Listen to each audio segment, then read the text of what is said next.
சுவாமி ஐயப்பனே, கனவில் வந்து கட்டச் சொன்ன கோவில் பத்தி உங்களுக்கு தெரியுமா? சுவாமி ஐயப்பனுக்கு சிறு வயதில களரி பயின்று கொடுத்த அவருடைய குரு தினமும் சபரிமலை ஏறி ஐயப்பனை தரிசிச்சுட்டு வராரு.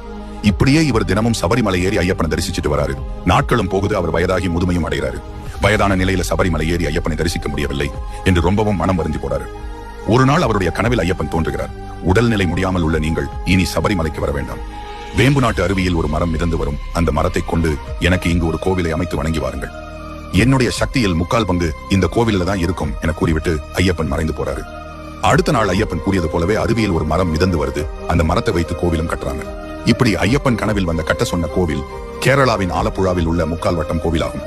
ஐயப்பனின் 3/4 சக்தி இந்த கோவிலில் உள்ளதால் இந்த கோவில் 3/4 வட்டம் ஐயப்பன் கோவில் என்ற பெயருடனும் அழைக்கப்படுகிறது.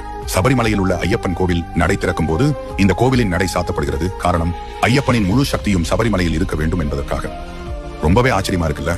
உங்களுக்கு ஐயப்பன் பிடிக்கும்னா வீடியோ லைக் பண்ணுங்க.